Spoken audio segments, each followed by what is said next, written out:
Ayan, isang magandang hapon, Luzon, Visayas at Mindanao. Isang magandang araw. Ayan, at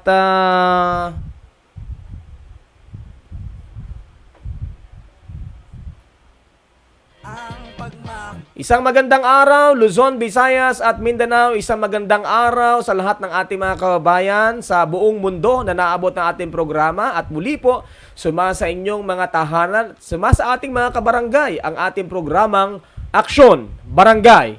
At ako po muli ang inyong makakasama, ang inyong kabarangay ka, Adrian Rosales, live dito po sa Marinduque News Network, sa Lucky 7 Channel 3 na napapanood din po sa mga bayan po ng Buwak, bayan po ng Gasan at bayan po ng Mugpog. Napapanood din po tayo sa ating mga Facebook partners, ang DJR Media Online. Naka-simulcast din po tayo sa MNN Channel 3 o TV3 at ganoon din po sa Marinduque News Community at iba pa nating mga Facebook page partners. Yan, kumusta na po kayo sa lahat ng ating mga kabarangay sa ating 218 barangay dito sa ating lalawigan ng Marinduque at sa lahat ng ating mga kababayan sa iba't ibang bahagi ng ating bansa at ating mga kabarangay na ngayon nakatunghay sa atin pong programa.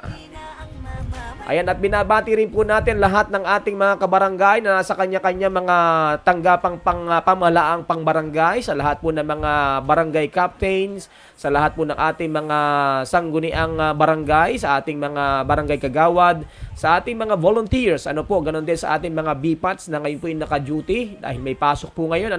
Magandang araw po sa inyo lahat, BHW, BNS, sa lahat ng ating mga utility at sa lahat po na nag-iserbisyo sa ating mga barangay. Magandang araw po sa inyong lahat at ganoon din binabati natin ang ating mga ex-officio ng mga bayan po natin dito sa ating lalawigan ng Marinduque.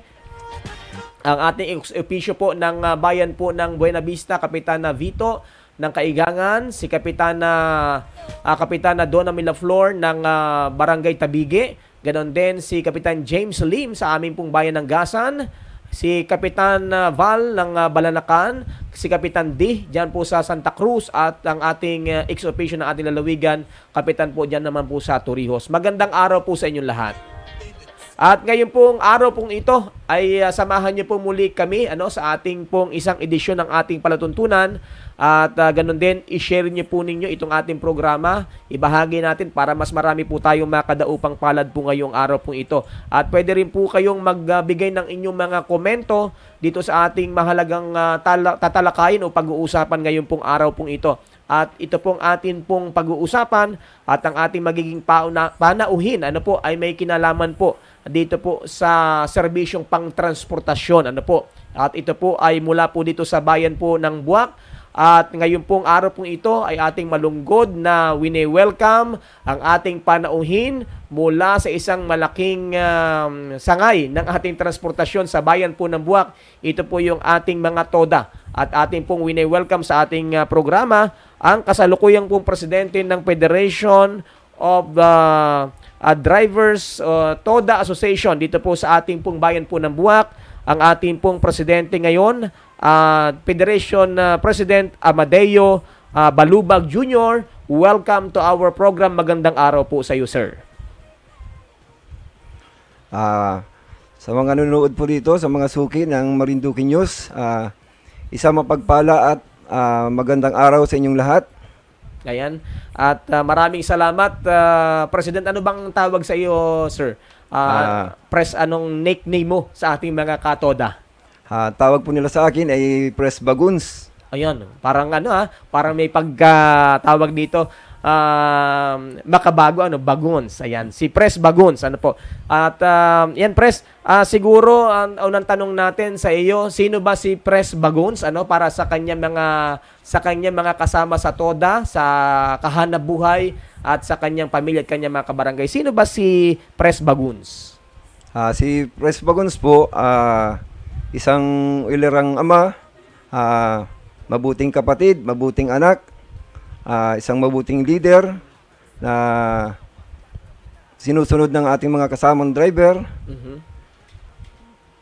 Siguro po yun ang aking pagkatao. Sa tingin nila ay nababagay upang hawakan isang malaking federasyon. Oo, at tama ka dyan, Press Baguns, Kasi kung hindi ka kinikilala o ino-honor ng iyong mga kasamahan, hindi mo mapapangunahan sila at hindi ka nila tatangkilikin. Ano po? Pero before ba na ikaw ay napapunta sa hanin ng transportasyon sa ating TODA, ano ba ang iyong dating trabaho, Pres?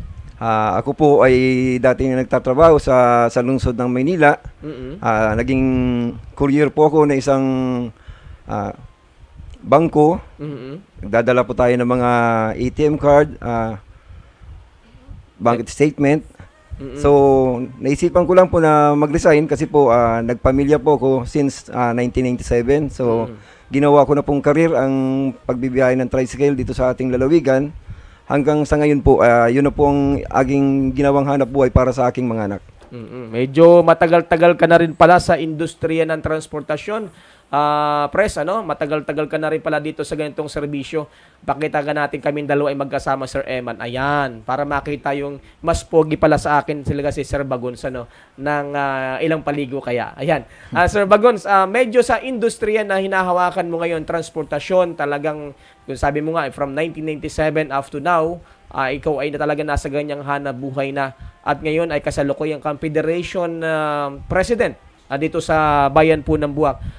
Gaano ba kahalaga, gaano ba kaimportante na mayroong isang federasyon sa ganito pong mga TODA? At bago natin sagutin yan, tanong ko lang muna, may ilan ba talagang TODA tayo dito sa ating bayan po ng Buwak? Ang bayan po ng Buwak ay binubuo po ng 23 TODA. Ito po yung nagmumula sa Riverside Zone, sa Ilaya 1 Zone, Ilaya 2 Zone, ang Seaside Zone, kasama po ang poblasyon, at saka po ang Special Zone. Ayan. So, diyan po nakapaloob yung 23 na TODA na member po ng Federation. At sa kabuuan, Pres, how many percent sa tingin niyo po out of 61 barangays dito po sa bayan po ng Buwak, how many percent ng mga barangay natin ang nasiserbisyuhan itong 23 TODA na ito? Sa aking palagay po ay nasiservisyon po ng aming TODA ang nasa 90% po. Kasi yung Ilayang kaduluduluhan lang po ng Ilaya ang hindi po namin naaabot. Yun yung mga nasa mga... Ito po yung mga Bayuti, Bui, Binunga, Kanat. So yan lang po yung mga hindi namin napupuntahan ng mga tricycle. Pero the rest, mga barangay... The rest po ng mga barangay ay naaabot po ng aming mga tricycle. Ayan nga pala, special shout out po sa lahat ng ating mga TODA ngayon, members. I-shout out natin, Pres, yung mga TODA, baka pwedeng banggitin mo, nanonood sila at pakishare na din itong ating programa ngayong hapon.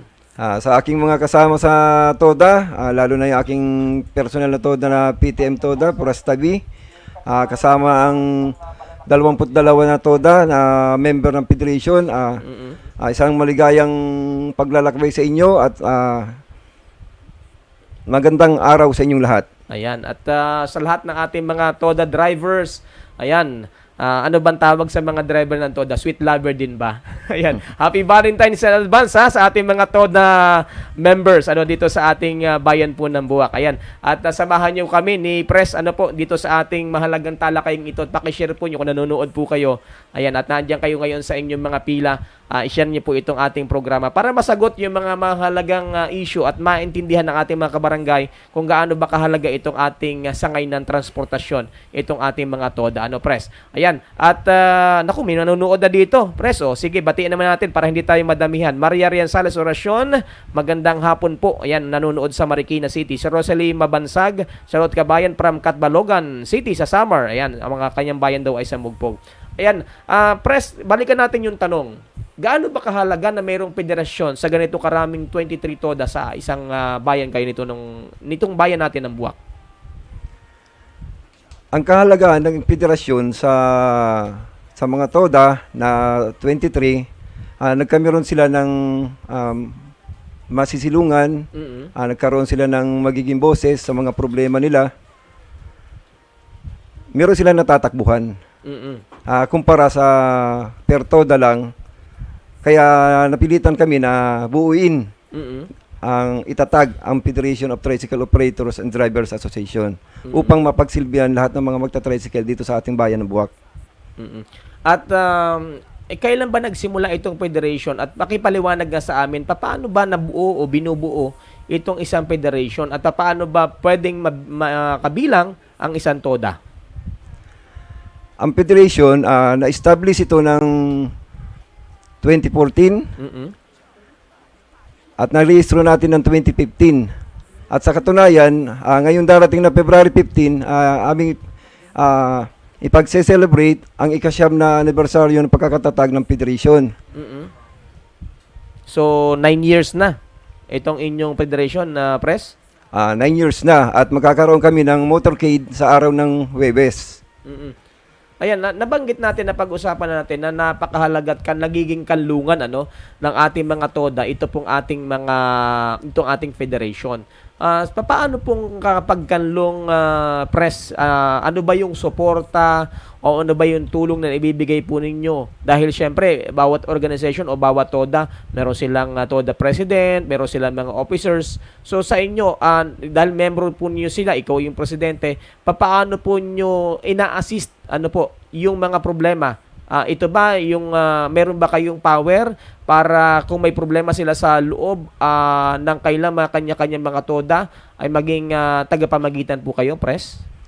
Dahil nga po ang Federation of Tricycle Operators and Driver Association ay isa sa kinikilala ng local government unit ng Buwak, nabigyan po tayo ng pagkakataon na maging kasapi ng MTRB o board nila.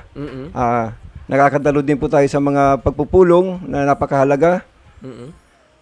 At sa pamamaraan po na yun, inapaparating po natin yung hinaing ng ating mga kasamang driver. Natutugunan po natin sa pamamaraan na mabibigyan ng solusyon. So, in short, press, kayo po ay tumatayo pong boses. Tama po ba tayo dyan? Opo. Kayo yung boses ng mga TODA dito sa bayan po ng Buwak at member po kayo ng CSO. At kayo po ay umuupo din sa ating munisipyo para po doon sa mga development planning at iba't iba pang mga inyo pong pagsasalita regarding doon sa mga programa ng ating local government unit na may kinalaman po dito sa ating private sector, particular dito sa inyong hanay sa transportasyon. And sa ngayon po, press, sa kabuuan, may 23 TODA na members po kayo. Meron ba tayong dito, individuals na membro? Sa tingin po nyo, may ilan po sa kabuuan talaga yung membro ng federation? Bukod doon sa, kasi 23 TODA, at alam na natin ang TODA, may bilang din ang mga membro. Meron na po ba kayong bilang nito, kung ilan po? Sa akin po, pagtatala, ang tricycle franchise owner dito sa bayan ng Buwak ay nasa 1,800. At sa kabuuan po na kasama po itong mga driver lang ay nasa 2,000 mahigit po ito, nasa 2,200. So yan po yung kabuuan na umiikot po na lahat ng member ng federation. So medyo malaki-laki yung bilang ito. Bago natin pag-usapan itong numbers na ito na binigay nga po ng ating local franchising board ng bayan po ng Buwak, siguro una po nating itanong President, kasi nga sabi niyo po, kayo po nagsisilbing boses, kayo po nagsisilbing kanlungan po ng ating mga TODA members and association. Ano po ba yung kalimitan na nagiging problema po para at least maintindihan din ng ating mga, hindi lang ng ating mga mananakay, kundi maintindihan din ng ating mga operators and drivers kung ano ba talaga yung problema na kadalasang inyo pong kinakaharap, hindi lamang sa TODA kundi sa buong federation.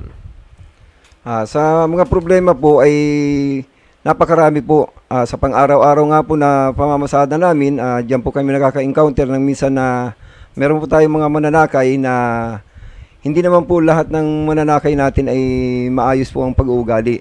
So kami po ang nag-a-adjust bilang mga driver.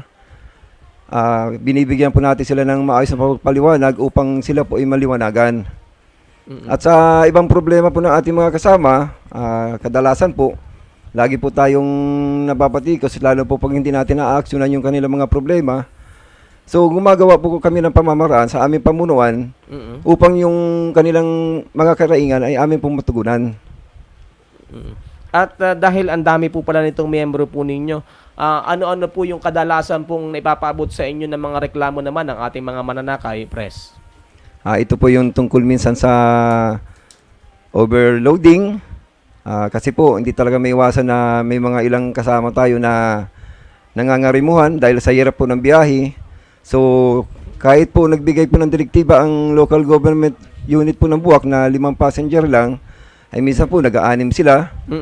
So yan po isa po sa mga problema na dapat din pong tutukan. At isa rin po sa problema na aming binabanggit sa ngayon ay kadalasan po nga ay kami po yung nakikipagpatentero sa buhos ng ulan kapag malakas, at kung mainit naman po katulad nitong mga nagdaan ng mga linggo, ay talaga pong kumakain kami ng alikabok sa aming pinaparadahan sa Oval. So yan po yung matagal na rin po namin problema na aming idinadaing sa ating local government unit o sa provincial government na kami po ay sana ay matugunan yung aming pangangailangan na magkaroon kami ng maayos na silungan. At sana po pati ay permanente na, kasi napakahirap po na aming sitwasyon. Kapag may pagkakataon po na nagkakameron ng activity o event sa Oval, ay napipilitan po na kami ipaalisin kasi nga po gagamitin pa yung Oval.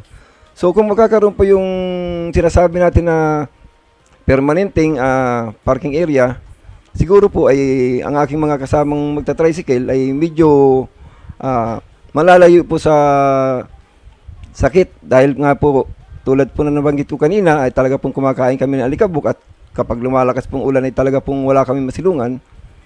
Kaya isa rin po yan talaga sa dapat pong pagtuunan ng pansin ng ating nasa pamahalaan. So talagang isa po sa problema natin dito po sa ating bayan po ng Buwak, ano po, ay yung maayos po ninyo na terminal, ano po, Pres. Opo. At isa rin nga yan sa minsan ay inireklamo naman ng ating ilang mga establishmento dahil wala nga daw pong maayos kayo na terminal, ano po, at naging obstruction sa atin din po mga kalsada. And I think nung mga nakaraang taon ay talagang alam ko isa yan sa pinupunto po ng ating DILG, ano po, yung regarding nga po dito sa problema po dito sa mga obstruction sa ating mga kalsada. Kanya lang talagang tama yung sinasabi mo, Pres, na sa ngayon ay wala pa talagang kayong masisilungan, ano po, or maayos talagang terminal na siguro ay dapat tingnan din, ano po, at maging priority project din ng ating local government unit. Meron na ba kayong pag-usap dito, Pres, between the local government unit natin dito sa bayan po ng Buwak, dito sa pinag-uusapan natin na sana magkaroon kayo ng inyong sariling terminal? Actually, sa huling pag-uusap po namin sa mga nakaraang pagpupulong at sa Municipal Development Council, meron po silang nakalaan na programa para sa transport sector, lalo na po sa mga TODA, upang matuloy po itong parking area. Kaya lang po, sa ngayon po ay wala pa pong location. Dahil nga po nagkameron po ng problema sa paglalagyan sa magiging parking area. Kaya yun pong inaantabayanan namin. At masama ko na rin po na siguro po sa hinihiling namin na silungan ay isa rin po sa nakikita kong problema dito sa ating kabayanan sa mga loading station po. Naaawa po kasi ako sa mga ating mga pasahero kasi po tulad din po ng mga driver ang tilik po ng araw, kainitan po ay andyan po sila sa looban ng tricycle dahil wala po silang mapagsilungan. So kung ang isang paradahan po ng mga tricycle na sakayan ay may pansamantalang silungan po, yung ating pong mga mananakay, lalo na po yung ating mga senior citizen, ay medyo magiging kampante po sila sa looban ng ating sasakyan habang hindi pa po umaalis.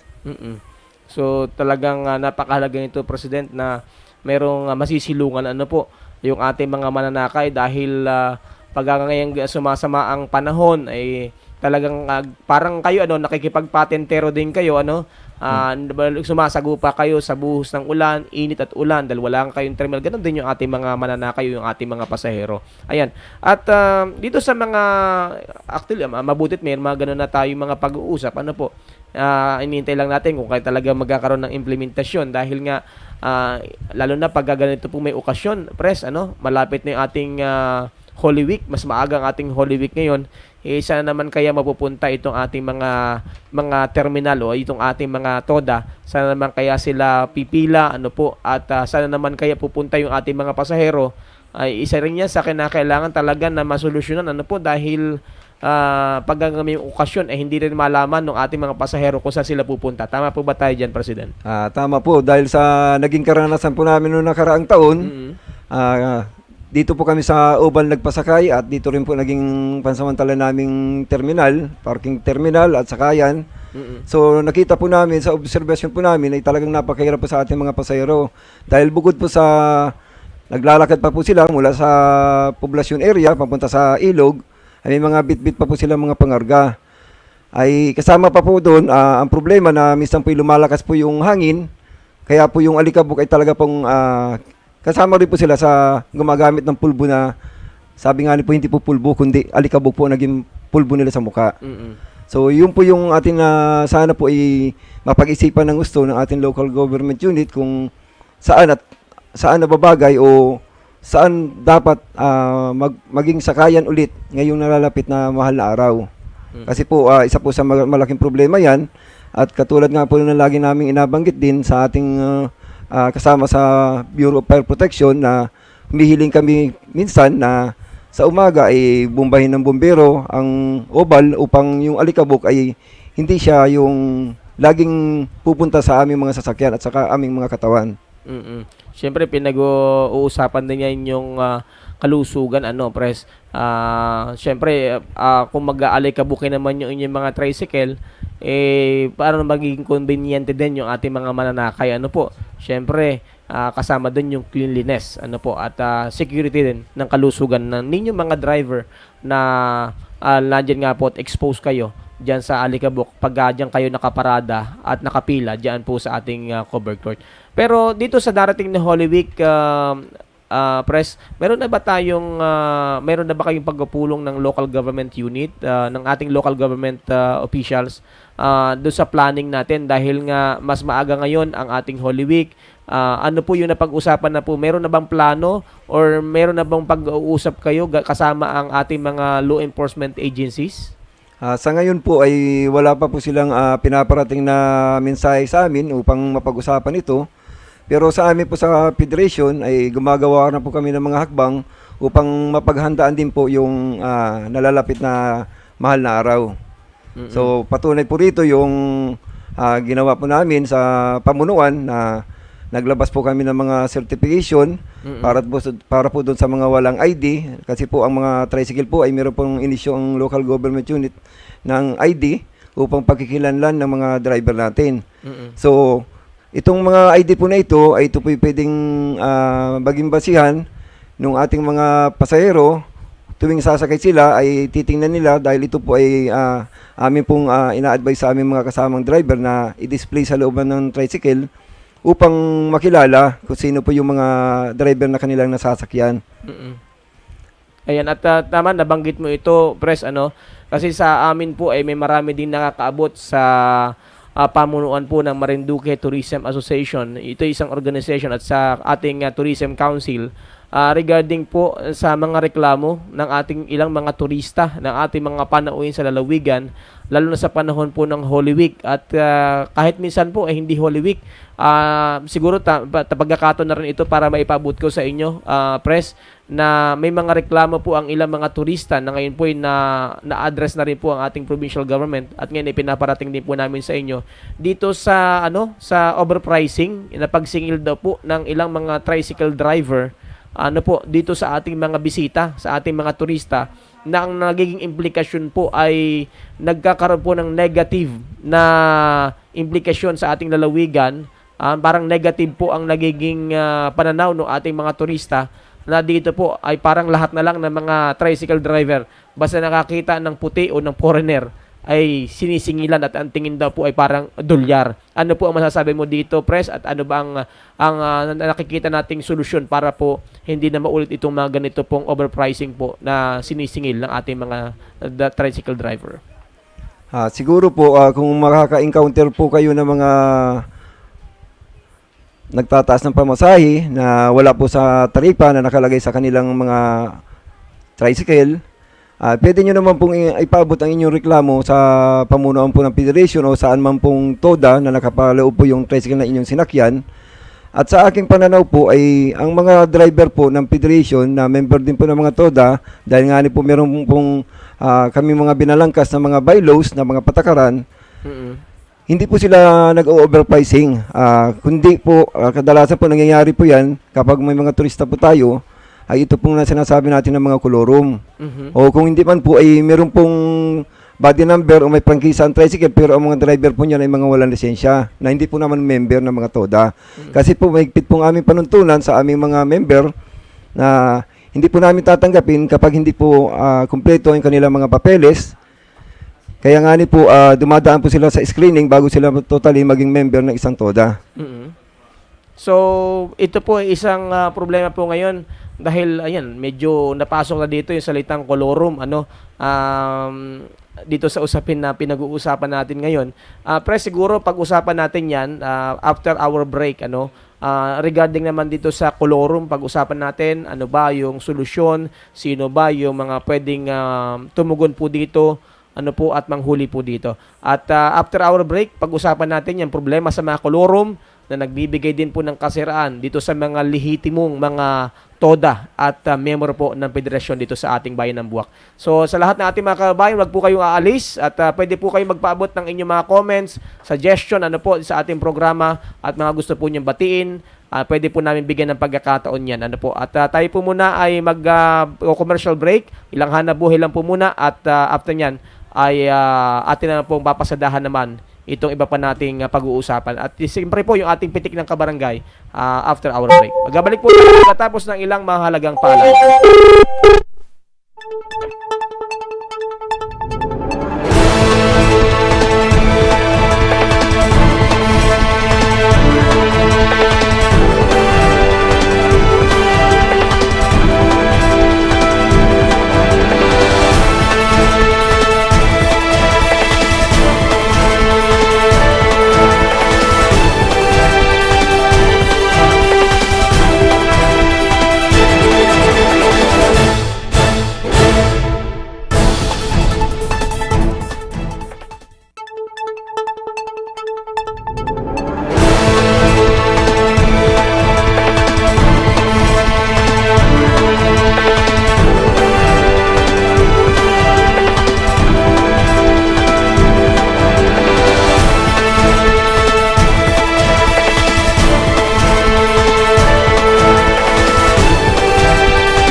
Dream Favor Travel and Tours.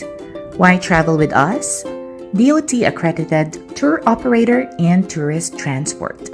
Trained tourist drivers and tour guides. Priority on safety. Your dream tour will be favored. Dream Favor offers a wide range of services including van rental, tours, airline ticketing, and more. What are you waiting for? Book a tour with us now. Check our available packages at. For inquiries, call or text 0969 517 6325 or kindly visit our Facebook page at Dream Favor Travel and Tours. We are located at 21 Santol, Poac, Marinduque.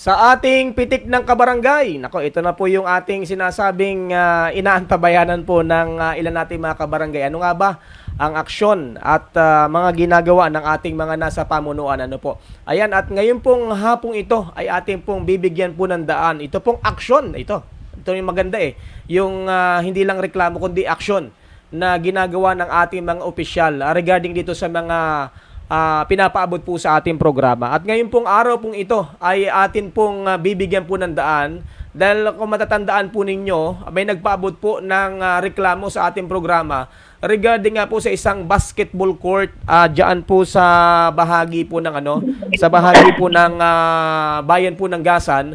na ito po yung naging obstruction dahil itong ring, basketball ring and board ay dyan inilagay sa gilid na gilid ng diversion road sa barangay Dili sa bayan po ng Gasan.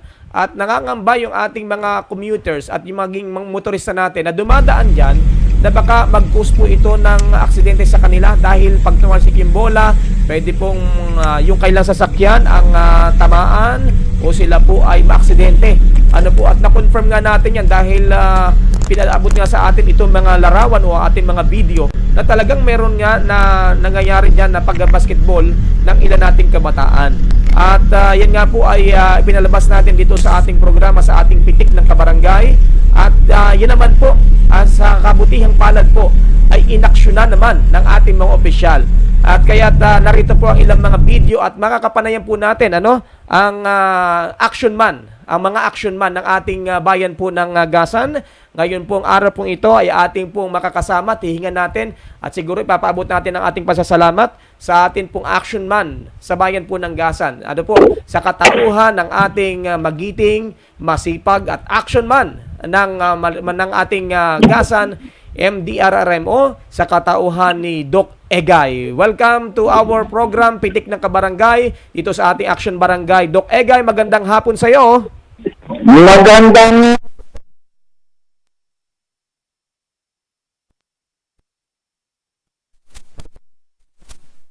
Sabi ko po kayo ng magandang hapon po sa ating lahat. Ayan. At ayan, mayroon ba tayong audio, sir? Naririnig ba si Doc Egay? Ayan. Doc Egay, maraming salamat po sa inyo pong ginawang aksyon dahil nga ipinaabot sa atin ng isa nating kababayan ng isang concerned citizen. Yung po nga basketball ring and board dyan nga po sa Diversion Road. Ano na po yung ginawa nyo action? Ipakita po natin sa ating mga kababayan dahil may pinadala po ditong action video at picture si Doc Egay. Ano po yung ginawa po ninyo, Doc, na action po dito sa panawagang ito na ating kababayan? Opo, ang early in the morning po kaninang umaga ay nagpunta po tayo sa ating kagalang-galang na kapitan ng Barangay Dili at binigyan po nila tayo ng pinasamahan po nila tayo ng mga barangay tanod para umalalay po sa ating kapulisan at sa ating mga staff. So, yun po, nagdiretso po kami doon at talagang tinanggal namin yung ring at dinala po namin sa barangay hall. Opo. At salamat din syempre kay Kapitan Renz ng Barangay Dili dahil talagang action man din po ito. So, ano po ba yung nakikita natin na ito pong ring na ito? Gaano po ba ito kadelikado kung hindi po talaga maalis dyan, Doc Egay? So, ito po ay magiging sanhi ng pinsala sa ating mga motorista o kaya ay sa mga nagdadaan doon ng mga sasakyan at saka mga tao kung sakasakali. So, ito po ay yung although yung pong pinakang poste ay nandoon pa, ay huhukayin naman po yun. Papahuli na natin yun. Ang kamahalaga po doon ay wala ng mga activities doon na hindi man yung mga naglalaro ang mapinsala ay baka po yung ating mga motorista ang mapinsala. At ano rin yung panawagan, sabi ko nga Doc Egay, hindi naman tayo pumipigil dito sa ating mga kabataan. Nabuti na sila ay aktibo nga sa sports, at least na-divert natin kung ano man yung hindi magaganda mga bisyo, kanya lang siguro in right place dahil may alam ko ang ganda po ng covered court ng Barangay Dili, pwede naman sila dyan maglaro, di ba Doc Egay? Yes po, napakaganda po ng palaro ang basketball court ng Barangay Dili. So, yun po ang panawagan natin doon sa mga nandoon na maunawaan nila na dapat ay mga obstruction sa mga kalsada, hindi lang mga struktura o materials, kundi mga activities na katulad niyan ang dapat na maalis sa daanan natin. At Doc Egay, ano po ang mensahe po nyo sa iba pa nating mga kabayan at iba mga kabarangay dyan sa bayan po ng Gasan regarding nga po dito sa mga implementasyon na makapagbibigay ng katiyakan sa kaligtasan ng ating mga kababayan sa bayan po ng Gasan? Ang atin naman pong mga kapulisan ay nagkakandak ng regular na clearing operations, road clearing operations. O ano po, may mga nakukuha po silang mga structures, mga materials, at saka po yung mga activities na ganyan ay na mga nakasagabal at nakahadlang sa ating mga motorista na maaaring maging sanhi ng sakuna ay yan po ay binibigyan pansin ng ating LGU, ating kagalang-galang na mayor particularly. At So, para po doon sa mga may-ari ng mga sasakyan at saka mga tricycle, minsan po ay merong matigas ang ulo na nakaparking sa ibang hindi man magandang lugar na pwedeng maging sanhi ng disgrasya. Inaano ko rin po yung mga ano natin, yung mga tricycle driver, sana po ay maunawaan natin na tayo ay minsan ay nagbababa ng pasahero ay para tayong umipot lang na manok. Para magbaba ng mga pasahero, nasa gitna po tayo ng kalsada, nagbababa ng pasahero. Sana po ay tumabi-tabi tayo, hindi lang po mga tricycle driver, kundi yung mga, sana po yung mga jeep, sir, mga red. opo. Ayan. Mm. At talagang alam naman po natin na ang MDRRMO ang talagang function po nila ay siguraduhin yung kaligtasan ng ating mga kababayan. Di po ba, Doc Egay? Opo. Ayan. Nakatutok po tayo dyan, sir. At siguro from time to time, Doc Egay, kung may mga ganito pa pong mga pinapaabot po sa atin na panawagan o reklamo yung ating mga kababayan, ay lagi pong maging bukas ang inyong tanggapan. Ano po? Dito sa ating programa. Maraming salamat, sir. At kung hindi sa inyo, hindi namin makikita yung mga lapses namin, yung mga ganyang bagay. Maraming salamat po. Sana po ay isumbong nyo sa amin o kaya iparating nyo sa MNN, lalo na kay Sir Adrian, yung mga ganitong bagay na makakatulong sa atin.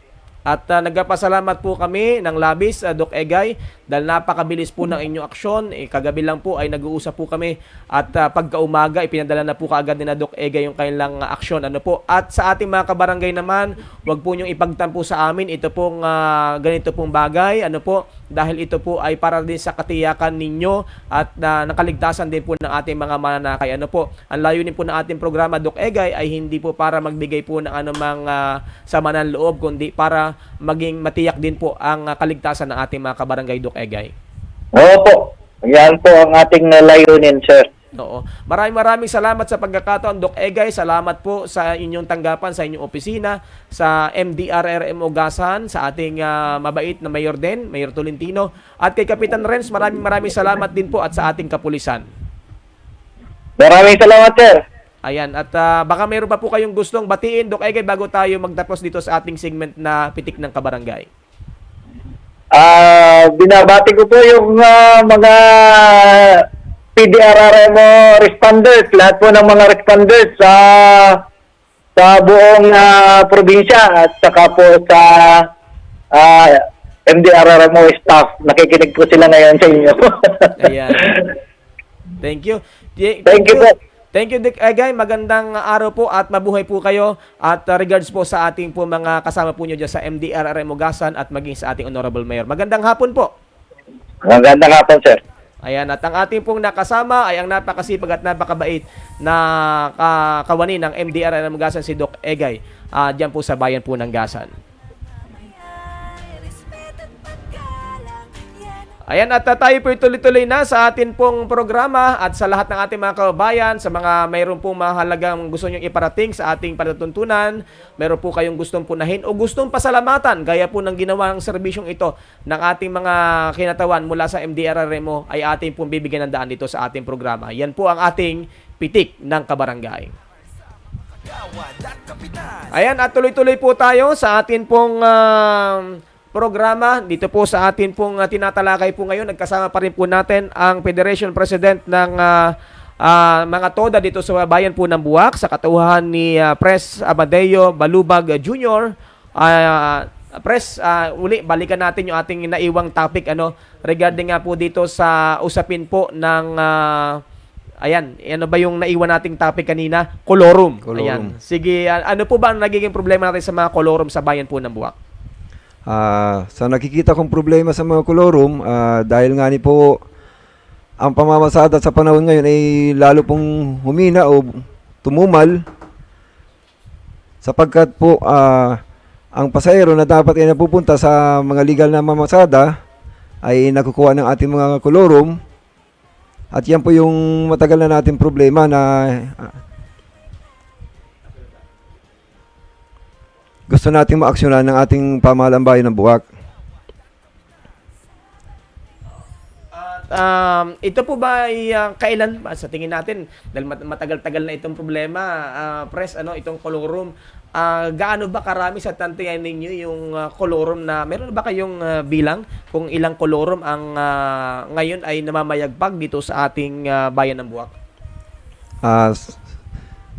Sa dating tala, ito ay nabigyan na ng pagkakataon na mabigyan ng prangkisa ang iba. Kaya lang po, dahil sinasabi nga natin, ang kolorum ay hindi man umuunti, bagkos ay dumadami, nanganganak, kasi yung iba po na gustong maghanap buhay pero wala silang mga pinanghahawakan na mga papeles, gusto nilang kumita sa paraan na ang kanilang mga sasakyan ay pampribado. At yan po ang dahilan kung bakit po sila ay nabansagan natin ng kolorum.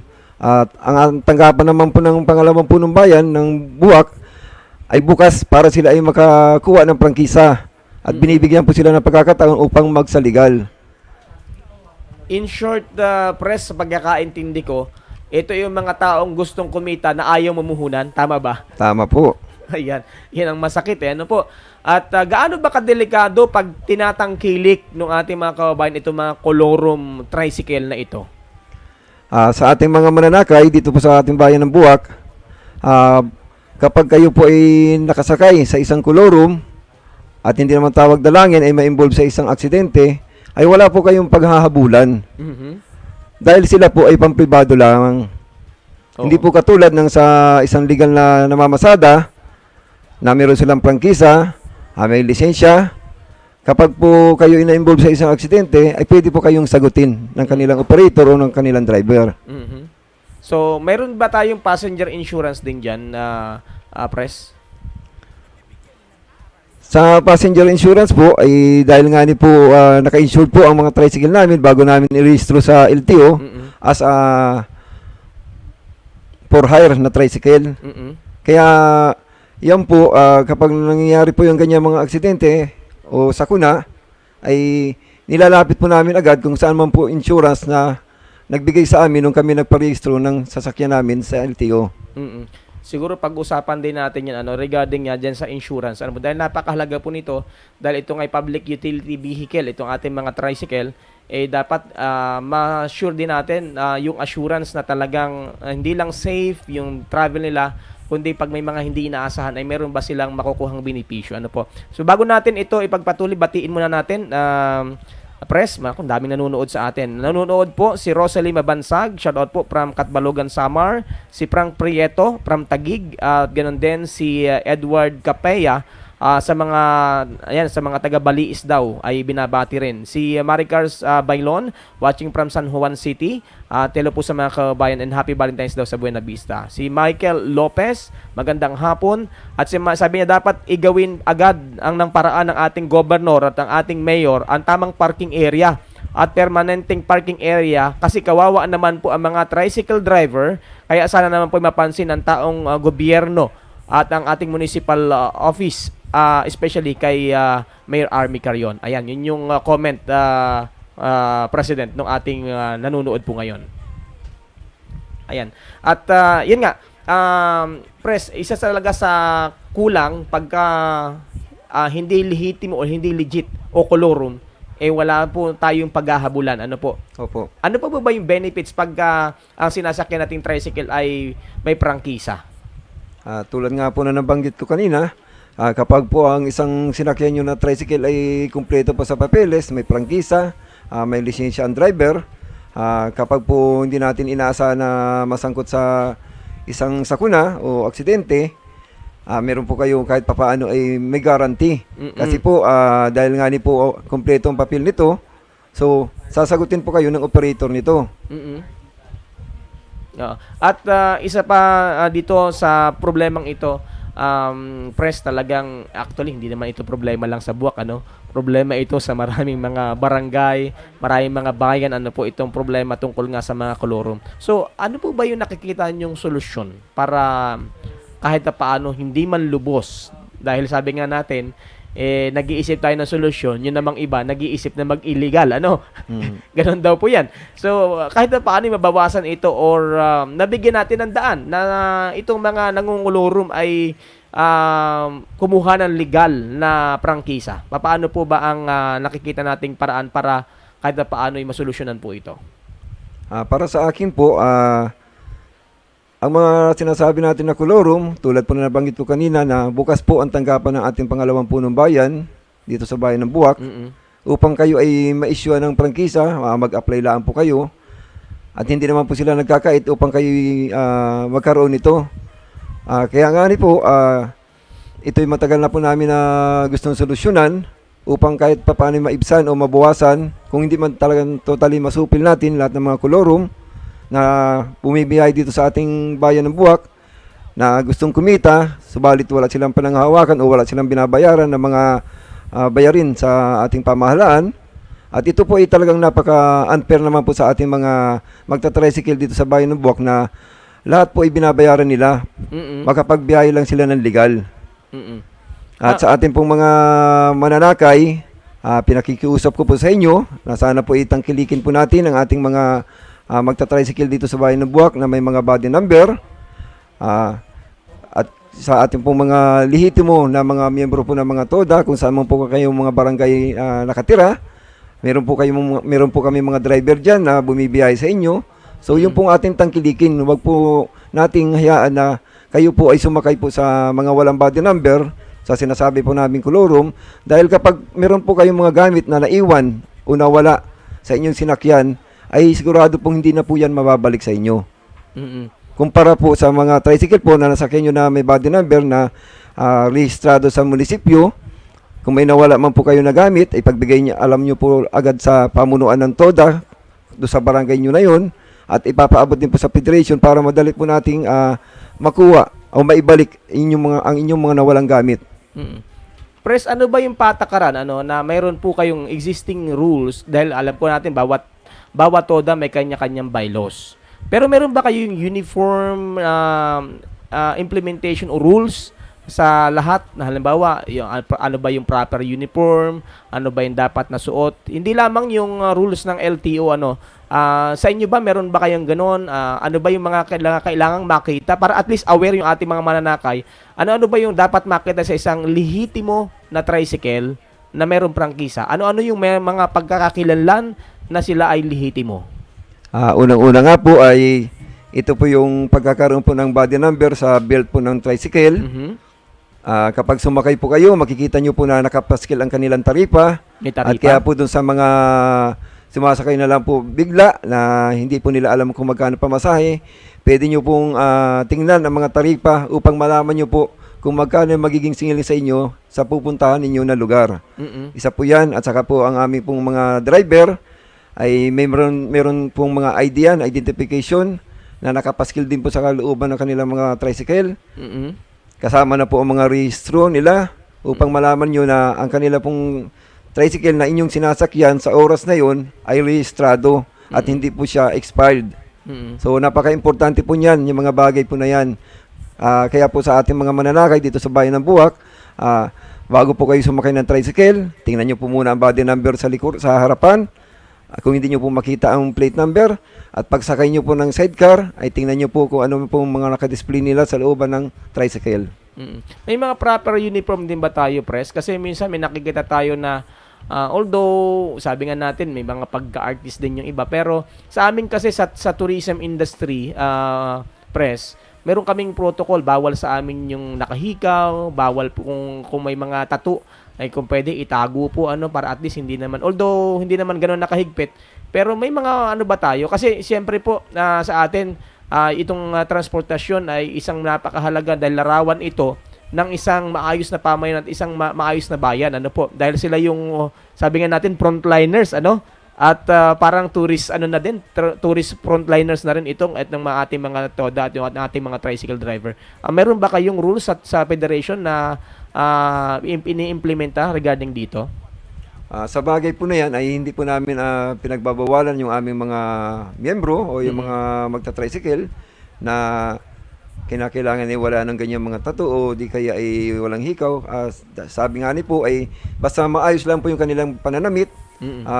Kasi meron po tayo na dress code na pinatutupad galing po sa LTO. So yan po ay pinapa-implement din po namin sa aming mga TODA, sa federation, para po ang isa pong mga tricycle driver ay maging kaakit-akit sa ating mga mananakay. And at least ang standard natin ay yung standard ng LTO. Opo, kami po ay lahat po ng aming mga patakaran sa aming samahan na aming binalangkas ay ina-adapt din po namin mula po sa mga ordinansa ng ating local government unit at sa mga patakaran po ng national sa Land Transportation Office. At siguro isa rin naalala ko dahil may isang tayong nakausap, press, na ang sabi nila gusto naman naming maging legal eh. Kaya lang mayroong specific minimum numbers lang isang TODA. Kaya kami ay tumatakbo na lang na walang hindi kami membro o hindi kami membro ng kooperatiba, wala rin kaming prangkisa. Anong masasabi mo dito, Pres? Meron ba talagang limitasyon at ilan ba talaga yung limit na ibinibigay ngayon ng ating LGU, ng ating local franchising board dito sa ating bayan po ng Buwak? Sa ngayon po ay wala pa po tayo na pagsasarado sa prangkisa. Bagkus nga ni po ay gumagawa pong pamamaraan ang ating local government unit ng Buwak upang yung mga nais magkaroon ng pamasada na tricycle ay maging legal at hindi po sila maging sakit ng ulo dito sa ating kabayanan o saan mang barangay na gusto nilang puntahan. Kaya po lahat ng pamamaraan sa pagkikipagkoordinasyon po sa federation ay gumagawa po kami ng pamamaraan upang ito po ay suportahan kung kinakailangan para lang po sila ay maging legal. At sa iba naman po na may mga prangkisa na wala pong TODA, hinikayat po namin sila na umanib sa isang TODA upang kung halimbawa man po na meron kaming mga nakukuha ng mga benepisyo na mula sa ating pamahalaang bayan o pamahalaang nasyonal man, ay kasama po sila sa mabibigyan. Dahil maalala ko, Pres, nakatanggap ng benefits nung pandemic, itong mga driver natin, marami tayong mga kasama mga driver sa TODA, membro ng TODA na nakatanggap ng benepisyo galing sa ating pamahalaan. Ayo po, totoo po yun. Sa katunayan po ay nung panahon po ng pandemic, nabigyan po kami ng galing po sa pondo ng tourism. Nabigyan din po kami ng galing po sa MSWDO. Kaya lang po, sad to say po, ngayon po iniintay pa po namin yung ibibigay po ng national galing po sa DOTR na fuel subsidy. Dahil hanggang ngayon po wala pa po. At kaya kami po ay umaasa na sana po yung maibigay dahil po nga ang ating gasolina sa ngayon ay patuloy po ang pagtaas. Tumataas po ang gasolina, humihina po ang biyahe namin. Dahil po, kaya po humihina ang biyahe namin ay alam naman po natin na ang mga bata ay dumadanas pa rin po na gumagamit pa rin po sila ng mga module. Kaya pag wala pong pasok ang mga estudyante, wala rin pong ganong kinikita ang mga tricycle driver. Pag-usapan din natin, Pres, dahil may mga ganito po na senaryo na pinag-uusapan din, meron ba talagang dapat na limit lamang ang numbers ng mga membro ng TODA o ng bibigyan ng prangkisa? Dahil daw pag sobrang dumami na yung ating mga tricycle, ay baka dumating naman po yung pagkakataon na pare-parehong hindi kumita dahil kayo mismo ay magkakakompetensya na. Tinitingnan din ba ito ng inyong samahan? May limit ba? Hindi naman ibig sabihin ay pinagkakaitan natin na kumita din o magkaroon din ng hanap buhay kahit na paano yung ating mga kababayan. Pero sa inyo na mga existing, nakikita ba nyo na pwede maging threat ito sa inyong hanay pagdating ng panahon pag sobra-sobra na yung tumatakbong mga tricycle sa ating bayan ng Buwak? Sa aking palagay po, isa yan sa magiging dahilan kung bakit sinasabi natin na humihina ang biyahe. Kasi natadagdagan po yung bilang ng ating mga tricycle na bumibiyahe dito sa bayan. Kada pagbibigay po ng prangkisa mula sa local government unit, yan po ay mapupunta siyempre sa lansangan. So dadagdag po yan sa amin. Katulad po sa amin sa isang toda ko na ang nabigyan po ng prangkisa sa nakalipas na taon ay 7 po ang pumasok sa aking toda lang. So yan po ay sa halip po na kung ang bilang dati namin sa toda ay sa aktibo ay bumibiyay ng 30 o 35. So ngayon po ay pumapalo ng 40 mahigit. So isa po yan sa adjustment na nangyari. Siyempre po, kung sa isang araw ay dati kumikita sila o bumibiyay sila ng 5 pila o 6 na pila.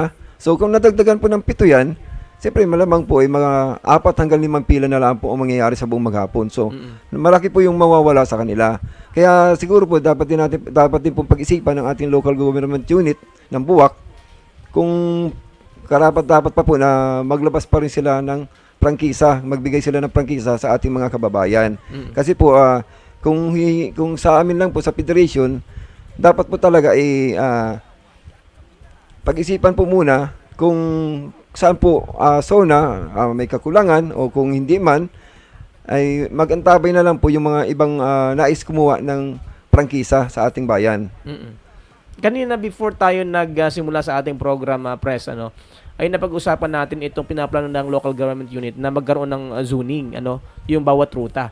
Dahil isa rin nga ito sa nagiging nakikita natin na minsan hindi naiwasan na mayroong pagkatalo yung ating mga membro. Dahil nga, ayan, ruta ko ito ay may pumara. Ay doon din naman siya dadaan. E di isinakay, po. So, minsan, doon nagkakaroon ng pagkatalo. Hindi lamang dito nangyayari, mag-isa ibang mga lugar na nakikita natin sa social media na minsan nagbugbugan, dahil parang lumalabas na out of line ka, pumick up ka dito sa aking ruta. Ano ba masasabi natin dito at paano ba natin ito masusolusyonan? Applicable ba na magkaroon ng zoning route dito sa ating bayan ng Buwak? Siguro po kung sa inyong katanungan na tungkol sa zoning, kung ang zoning po na sinasabi nila ay nakapaloob po sa ordinansa, ang aming sektor po ay wala po kami magagawa dyan kung yan po ay nasa ordinansa na. Kung sa amin naman po na pananaw, para sa ito po ikagaganda ay kailangan din po namin magbigay ng mga gandang opinion upang kanila pong mapagtagpi-tagpi kung karapat-dapat po talagang ipatupad yung zoning dito sa ating bayan. Kasi po, katulad po ng ating halimbawa na isang zona dito sa Riverside, ito po ay sangahan. So napakarami po nitong pasikot-sikot. Kawawa naman po yung ating mga driver kung lahat po na ito ay pupuntahan niya. Kaya nga po, kailangan po siguro dito ng masusi na pag-uusap muli sa pagitan po ng ating local government unit at sa ating pong federation. So, kinakailangan siguro, Press, na magkaroon muna ng public consultation sa hanay po ninyo para makita kung aling side dito makakabuti ba o makaka-apekto ba sa inyong hanay o makaka-apekto ba sa commuter. Dahil parang ang hirap naman na inikot muna yung ilang mga barangay bago ka makarating sa iyong bahay. At the same time, dagdag din na ito ng gastos sa inyong mga gasolina. So, talagang medyo mahaba-haba po ito na pag-uusap. Pero ano ba yung nakikita nyo at panawagan nyo sa mga kasama ninyo na hindi maiwasan na nagtatalo-talo regarding nga dyan sa ganyang usapin doon sa mga pag-pick up ng pasahero? Dito sa aking mga kasama na nakaka-encounter minsan ito, maging ako, siguro ay dahil sa federation na gumagawa kami ng pamamaraan, gusto namin makabuo ng isang agreement na lahat ng TODA upang itong problema na ito ay masolusyonan at hindi na gaanong lumaki o lumawak. At sa aking mga kasama na nakakaranas ng ganito, sana ay irespeto natin yung ibang TODA na nakaruta doon sa lugar na kukunan natin ng pasahero. Sa ganung paraan ay maiwasan natin yung hindi man magandang mangyayari dahil magkakasama tayo sa hanap buhay. Ika nga ay ang isang driver, kapag lumabas ng lansangan yan, nangangailangan din ng pera yan. So lahat naman, Press, talagang kaya nga nandiyan kayo, nilabanan nyo yung iba't ibang panahon, ulan, init, alikabok, at minsan nandiyan yung mga virus dahil syempre isa lang naman ang layunin, kumita para sa pamilya. Di ba, Press? Opo, totoo po yun. Sabi nga ni po, ay ang isang padre de pamilya ay gagawin ang lahat upang ang pangangailangan ng kanyang pamilya, lalo na ang kanyang mga anak na nagsisipag-aral, ay matustusan. Subalit dahil nga po sa klase ng aming hanap buhay sa ngayon, ito lang po yung natatangi namin paraan, ay pinipilit po namin na tugunan kung ano man yung kanilang pangangailangan. Kaya nga po kami ay nagtitiis sa ulanan, arawan. Minsan po, ang isang paa namin ay nasa hukay dahil hindi po natin alam kung ano mangyayari sa lansangan. Yan po ay tinitiis po namin lahat. Alang-alang po sa pamilya na naghihintay po sa amin kapag kami umuwi na.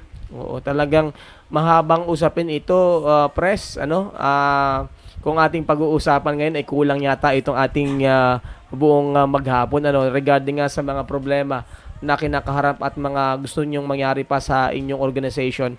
Pero for the meantime, Pres, siguro ang tanong din lang natin ngayon at ating assurance na pwedeng maibigay sa ating mga pasahero ay nariyan ang inyong federasyon para magbigay ng katugunan, assistant do sa inyong mga membro. So halimbawa may mga reklamo yung inyong mga membro o yung ating mga commuters, paano po ba nyo itututugunan at paano nyo po ito actionan para at least yung manonood sa atin ay merong assurance na pag merong silang nakita mga hindi maganda na mga nag-tricycle na membro ng inyong organization ay mayroon kayong gagawing action?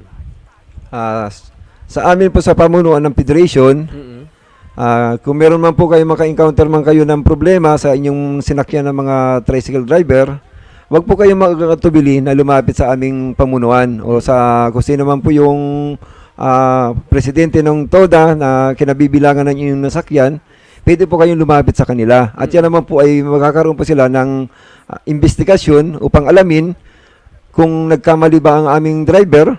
At sa amin naman po sa mga patakaran po namin sa samahan, kami po ay nagbibigay ng suspension sa kanila once na mapatunayan po namin na sila ay nagkasala. Kaya huwag po kayong mag-alinlangan na lumapit sa aming pamunuan upang ang inyong pong mga problema ay agad masolusyonan po at hindi na po lumawak. Ayan. At nga pala, bago tayo magtapos din ngayong araw pong ito at bago ko hingin yung iyong mga panawagan at mga gusto pang ipaabot sa ating mga kaubayan at ating mga nanunungkulan, meron bang size talaga, kasi ito po yung naririnig din natin, Pres, na uniform size nung inyong mga sidecar, dahil may naririnig tayong ampere daw naman sa pilahan dahil yung isa ay back to back, yung isa naman ay hindi. Paano ba niyo ito nasusolusyonan? Dahil nakikita natin iba-iba yung design. Meron ba kayong pinag-uusapan na ba ninyo yung iisang design lang sa inyong mga membro ng TODA? Sa ngayon po ay ang pagkakaroon po ng back to back ay yan po ay individual. Kung sino pong gusto magpagawa, dahil nga po mas naaluwanan sila kung ang kanilang sidecar ay mayroon sa ulihan, hindi sila sasakay sa tangke ng motor. Subalit ito po ay nasa sa kanila. Kasi mga po, ang iba po natin mga kasama na magta-tricycle ay mas gusto po nila yung talaga pong natural, regular na sidecar. Na kahit medyo nahirapan po sila sa tangke, ay basta yung pong kanilang sidecar na gustong bilhin. At sa atin naman pong mga pasahero, ang local government unit po ng Buwak ay nagbigay po ng bilang ng magiging pasahero lang. Kaya po kahit back to back man po yan o regular na sidecar, ay lima lang po ang nakalagay sa ating pong taripa. Kaya yan po ang dapat matupad. Kaya nga po sa mga overloading natin, ay bahala na po sila pag sila ay po inahuli. At panawagan na rin siguro natin, Pres, doon naman sa mga mananakay, pag sa tingin niyo overloaded na at lagpas na doon sa itinatadhana, na patakaran, ay huwag na kayong ipagpilitan yung inyong sarili. Sabihin man natin na ay hindi kami pwedeng paghiwalayin dahil February 14, ay doon na lang kayo sa susunod na pila, at least nasunod po ninyo. At ang ginagawa lang naman ito, Pres, ay para din sa, syempre, doon sa security, seguridad ng bawat mananakay natin. And, Pres, meron pa ba kayong gustong idagdag, panawagan sa inyong mga kasama sa mga TODA, sa Federation at sa ating local government unit? Sa inyo po, binibigay ko buong pagkakataon at maging panawagan nyo sa ating mga mananakay. Siguro po, ito po ipanawagan ko sa ating mga nasa pamahalaan. Katunayan po, ako po ay nakapagpasa po ng 3 resolution sa ating pamahalang bayan ng Buwak sa pamamagitan po ng tanggapan ng punong bayan. At kasama po rito sa aking hinihilingani na ito pong tulay sa kabilang Ilog Bridge ay sana po ay maipaabot sa Regional Development Council upang mapunduhan at maging two-way po ito dahil talaga pong napakahirap sa amin pong mga motorista na galing po sa kabilang ilog. Dahil ito pong tulay na ito ay sa akin pong estimate ay nasa 400 meters, so may kahabaan po ito. Kaya bago po makalampas sa kabila, ay mag-iintay ka po ng mahabang oras o ilang minuto dito sa kabila. At pag nagkataon pa po at ang nasa kabila po na pumasok sa tulay ay wala pong disiplina, ay magkakaroon po ng problema sa gitna ng tulay na aabot po ng 1 oras bago maayos. So sana po ang panawagan ko sa ating mga nakaupo sa pamahalaan, maging ito man sa provincial o sa ating punong bayan o sa congressman natin, sana po ay matugunan ito dahil matagal na pong problema itong kabilang Ilog Bridge na ito. Ganon din po ang panawagan ko sa ating mga mananakay. Sana po tangkilikin po natin yung mga legal po na namamasada dito sa ating bayan ng Buwak. Wag na po tayong mag-alinlangan na sumakay sa kanila sapagkat sila po ay mga legal. At sa akin pong mga kasamang mga pangulo ng mga TODA na patuloy na nagtitiwala sa akin, salamat sa inyo at patuloy na nating tuparin yung ating binigay sa ating obligasyon ng ating mga kasama. Pahabol lang po, doon din po sa problema natin sa mga illegal terminal. Sana po ito po yung maaksyonan na ng ating kapulisan dito po sa bayan ng Buwak sa pamamagitan po ng ating hepe na si Major Valdez at saka po ng tanggapan ng MTRB. Sana po ipatupad po natin yung strict implementing para po itong mga pasaway po natin ng mga driver, kasama po ang kolorum, ay masupil po natin. Sabi nga ni po, isa po sa pananaw namin, ang federation po ay, ang mga driver ay tinutulungan po namin yan, pero hindi po namin kukonsintihin yan pag mali po ang kanilang ginagawa. At siguro talagang katuwang naman po ninyo sa inyong hanay ay ginagawa po nyo ng paraan para masolusyonan itong mga problemang ito. Pero syempre po, at the end of the day, yung strict implementation po ay galing din syempre sa ating mga kinaukulan sa ating mga otoridad. Ano po, President? Opo. Sabi nga ni po, wala po sa kamay namin para mapatupad po ito.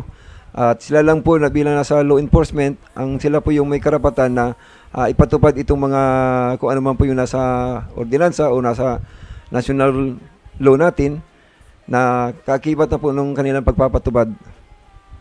At syempre, siguro idagdag din na rin natin, President, ano po, na napakalaki po ng magagawa natin ito kung nakikipagkaisa din ang ating mga commuters. Ano po, wag silang mag-atubili na mamuna kung may mga mali, wag silang mag-atubili na magsumbong kung may nakikita silang irregularidad.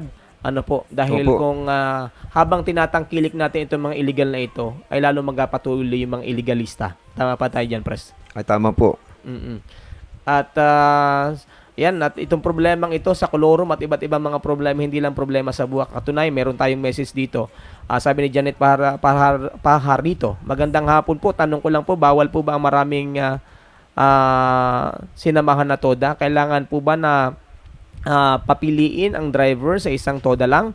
At karamihan po sa ibang driver ay mga kolorum pa. Sila po ay matatapang na kumukuha ng pasahero, lalo na dito sa aming bayan. Ayan, medyo problema din ito.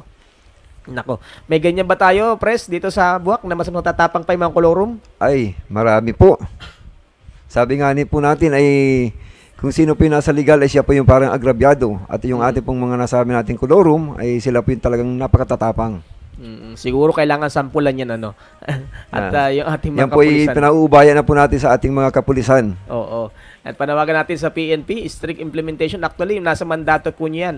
At yan ay may mga mandato po na binigay bukod sa local government code o yung ating mga local government ordinances meron din tayong national law na dapat din pong ipatupad para lalo na po ngayon darating na Holy Week, Pres, medyo Opo. inaasahan natin na dadami po ang bilang. Ano po yung paalala nyo nga pala sa darating na Holy Week para sa ating mga kasamahan sa TODA bago tayo magtapos, at least mapag-usapan natin at maiparating natin yung assurance galing sa inyo as President na nadyan po kayo tutulong sa ating darating na Holy Week.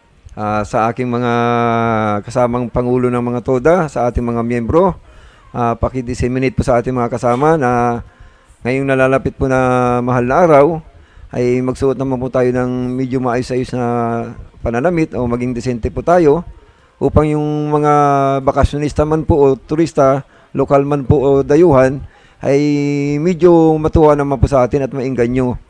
At saka ipairal po natin yung magandang approach sa kanila upang sila po ay, kung sila man po ay dayuhan, ay muli silang bumalik dito sa ating lalawigan. At Pres, siguro ay atin ding panawagan na kung may mga reklamo sila, paano ba ipaparating sa inyo? Kanino ba? Meron ba kayong hotline na pwedeng pagparatingan ng mga reklamo ng ating mga nagrereklamo?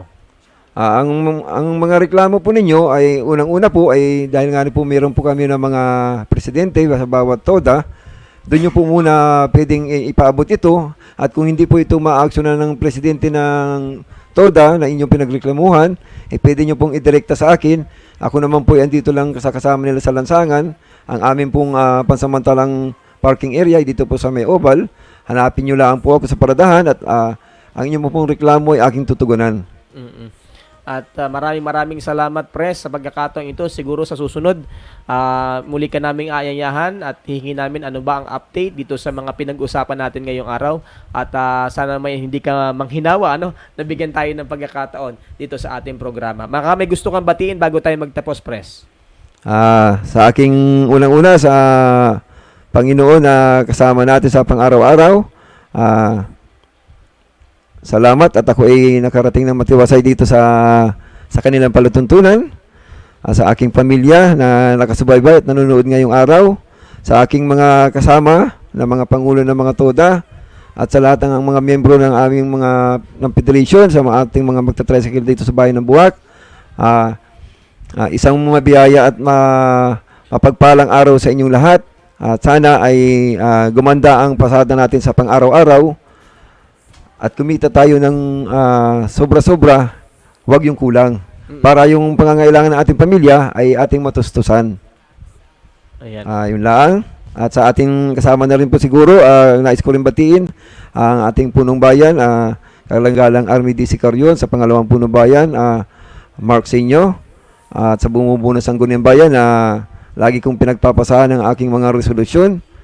Maraming salamat po sa inyo sa inyong pagtanggap sa aking mga ginagawang sulat at sa mga problema na aking pinaparating agad sa inyo.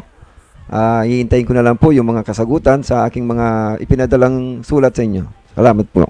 Maraming salamat sa ating napakasipag at napakabokal na presidente ng Federation ng PED2DAB ng Bayan po ng Buwak, o Federation of Drivers and Tricycle Operators and Drivers Association of Municipality of Buwak, si Sir Amadeo Balubag Jr., ang kasalukuyang Pangulo po ng Federasyon. Maraming salamat sa pagkakataong ito at harinawa sa susunod po ay nating pagsasama sa programang ito ay meron na po mga development at mga solusyon sa ating pinag-usapan mga problema.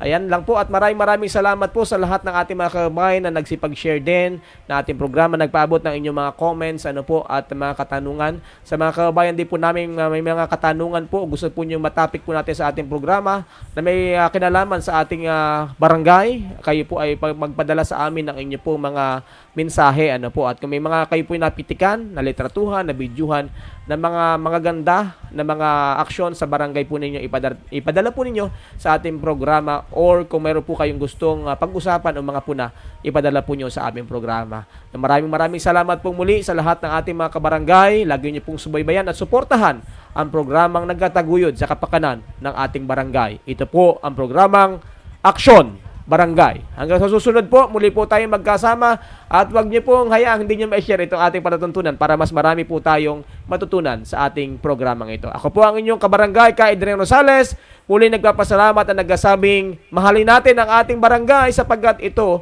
ay bahagi ng ating buhay at ng ating pamayanan. Magandang araw sa inyo pong lahat.